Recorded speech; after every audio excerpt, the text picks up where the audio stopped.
श्री गुरुदेव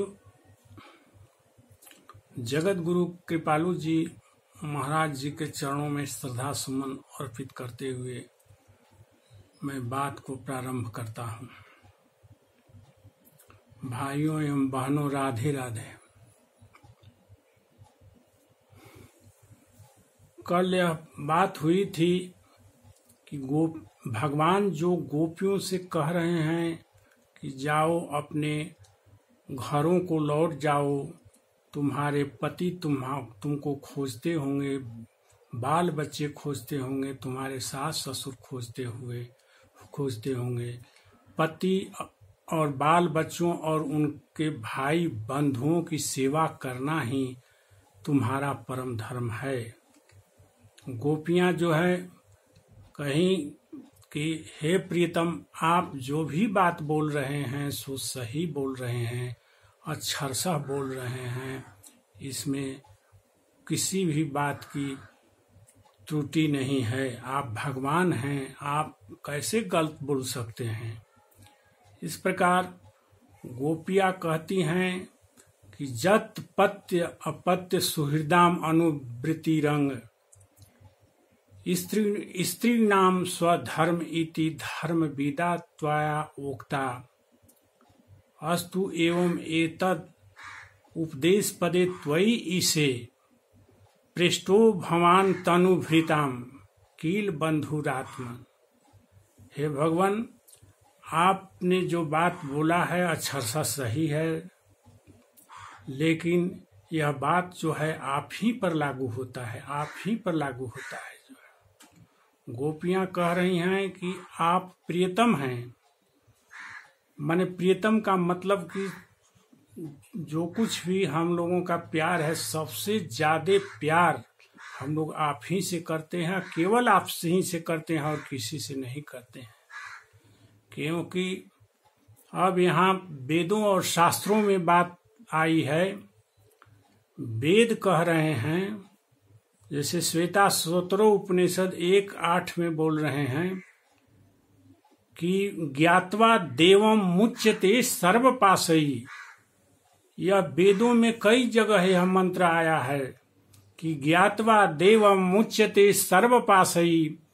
उस परम ब्रह्म परमात्मा को जानकर ही आदमी इस संसार के बंधनों से मुक्त हो सकता है, दूसरा कोई उपाय नहीं। हम लोग इस मनुष्य शरीर लेकर जो है इस शरीर को अपना माना है, लेकिन हम अपना हमारा जो स्वरूप है वो आत्मा है, उसके स्वरूप को हम लोग स्व के स्वरूप को नहीं जानते हैं। जो है इस शरीर के रिश्ते नातेदारों को ही हम लोग अपना रिश्तेदार मानते हैं, लेकिन और उसी के सेवा शुश्रूषा भरण पोषण में हम लोगों का जीवन चल जाता है। हम लोग यह नहीं मानते हैं कि हम लोग शरीर नहीं हैं, हम लोग शरीर नहीं हैं, हम लोग तो शुद्ध चेतन आत्मा है, जो है आत्मा है। और इसको न और हम लोग शुद्ध चेतन आत्मा हैं, तो उस शुद्ध चेतन आत्मा का संबंधी कौन हो सकता है, यही हम लोगों को जानकारी नहीं है। हम लोगों का संसार के संबंध टूटते और बिगड़ते रहते हैं। आज किसी से राग हुआ, कल उससे द्वेष हो जाएगा।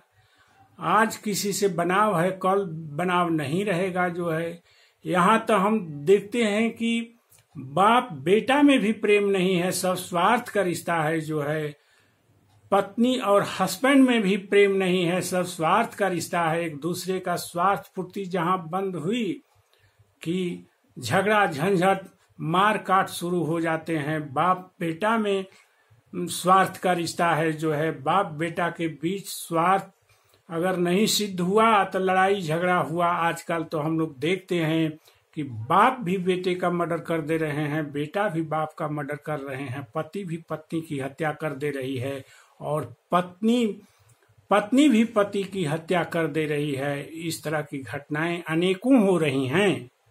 इसका कारण है कि ये जो संबंध सांसारिक संबंध है वो बिल्कुल ही क्षण भंगुर संबंध है। हम लोग अपने वास्तविक संबंध को नहीं जानते हैं कि हमारा वास्तविक संबंध किससे है, कौन हमारे लिए संसार में सारी चीजों की व्यवस्था करता है, भरण पोषण की व्यवस्था करता है, कौन हम लोगों को गर्भ में जो है रचना किया, जो है कौन जो है हम लोगों को आंख बनाया, कान बनाया, नाक बनाया, मुंह बनाया, पाचन तंत्र बनाया, सब चीज हमारे बॉडी को बनाया जो है। और बॉडी को बनाकर जब हम लोग बाहर निकले बच्चा रूप में जो है, तो हम लोगों के पीने की व्यवस्था भगवान ने की। आश्चर्यजनक बात है कि जैसे हम लोग बच्चे के रूप में पैदा होते हैं तो माँ के स्तनों से दूध की भी व्यवस्था भगवान ही करते हैं। इसलिए सारी और जो बड़े होते हैं तो खान पान जो भी संसार में फल फूल दूध दही सबकी व्यवस्था कौन करता है, तो सबकी व्यवस्था भगवान करते हैं। हम लोग भगवान के ही संतान हैं, हमारे कल्याण की ही सब भगवान कल्याणकारी हैं, भगवान दयालु हैं और भगवान ही हम लोगों के माई और बाप सब कुछ हैं जो है। लेकिन हम लोग अपने इस रिश्ते को नहीं जान पाते हैं कि भगवान से हमारा क्या संबंध है जो है। सबसे पहले हम लोगों को भगवान से संबंध जानना चाहिए कि हम लोगों का भगवान से संबंध क्या है। तो हम लोगों को का भगवान के साथ सम्यक संबंध है, यह संबंध टूट नहीं सकता है जो है। सब दुनिया के सारे सगे संबंधियों का जो संबंध है वो टूट जाएगा, लेकिन भगवान के साथ हम लोगों का संबंध कभी नहीं टूट सकता है। यह शाश्वत है और इस चीज को हम लोग नहीं मानते हैं, जिसके चलते हम लोग तरह तरह के कष्ट क्लेश भोगते रहते हैं, पंच क्लेश पंच दुख अनेक प्रकार के कष्ट सहते रहते हैं। इसका यही कारण है कि हम लोग उस परम देव परमात्मा को नहीं जानते हैं कि वो कौन है। ये जानना पड़ेगा हम लोगों का कि वही केवल एंड केवल वही हम लोगों के संबंधी हैं, दूसरे कोई हम लोगों का संबंधी नहीं है, दूसरा कोई हम लोगों का संबंधी नहीं है। गोपियां इसी बात को दिमाग में बैठा ली हैं, अपने संबंध को भली भांति पहचान गई हैं और कहते हैं कि कह रही हैं गोपियां कि आप ही हम लोगों के असली संबंधी है, प्रेष्ठो भगवान, आप ही प्रियतम हैं, दूसरे कोई नहीं प्रियतम है। गोपियां इस चीज को बहुत भली भांति समझ रही हैं। तो सबसे पहले अपने संबंध को जानना है कि संबंध हमारा किससे है। तो भगवान से है संबंध बनाकर जो है हम लोगों को केवल भगवान से ही संबंध बनाकर रखना है और किसी को भी अपने हृदय में नहीं आने देना है। दूसरी बात है कि अब संबंध को जब हम मान लेंगे कि भगवान ही हमारे माता पिता सब कुछ हैं, हमारे संबंधी हैं, हमारे हस्बैंड भी भगवान ही हैं, दूसरा कोई संसार में नहीं है, तो उस भगवान तक पहुंचने के लिए क्या रास्ता है, किस रास्ता से हम लोग जा सकते हैं जो है। तो सारे वेद शास्त्र पुराण यही कहते हैं कि भगवान के साथ पास तक जाने का एक ही रास्ता है, दूसरा कोई रास्ता नहीं है।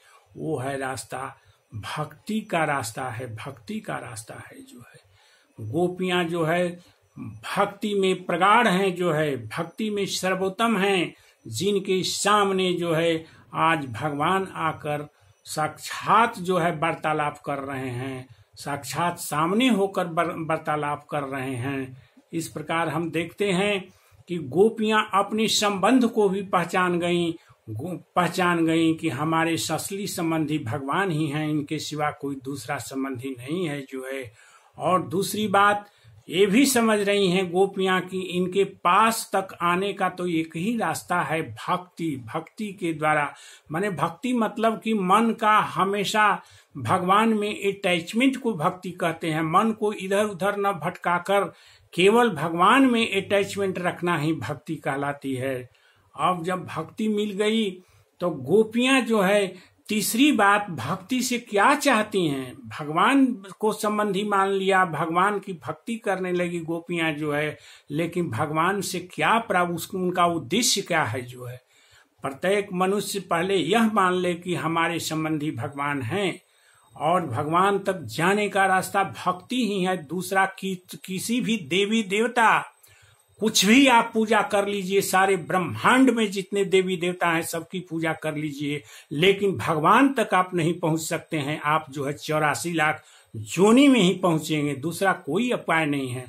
क्योंकि सब वेद शास्त्र पुराण यही कहते हैं कि भगवान तक पहुंचने का मात्र एक साधन भक्ति ही है। और गोपियां भी इस बात को कह रही हैं कि आप तक पहुंचने के का साधन तो भक्ति ही है।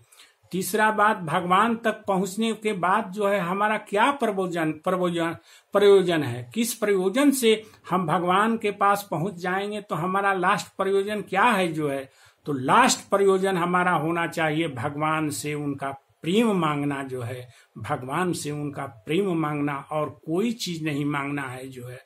आप प्रेम क्यों ले मांगेंगे?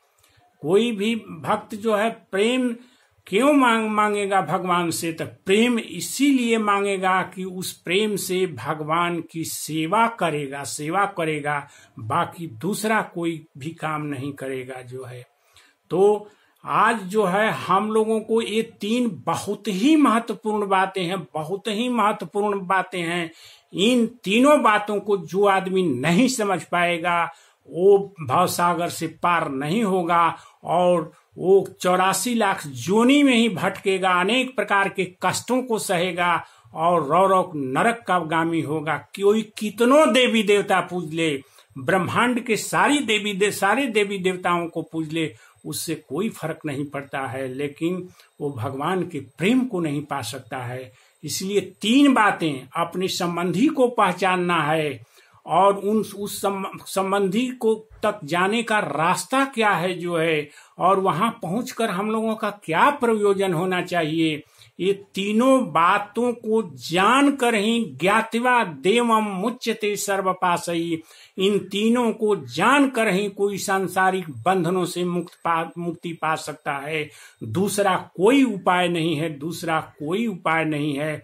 आज गोपियां जो है यही बात कह रही हैं कि प्रेष्टो भवान तनुभृताम, आप तक जितने भी देहधारी जीव हैं, सभी जीवधारियों के आप प्रेष्ठो माने प्रियतम हैं, भगवान हैं, सबकी आत्मा है, आत्मा में आप ही निवास करने वाले हैं।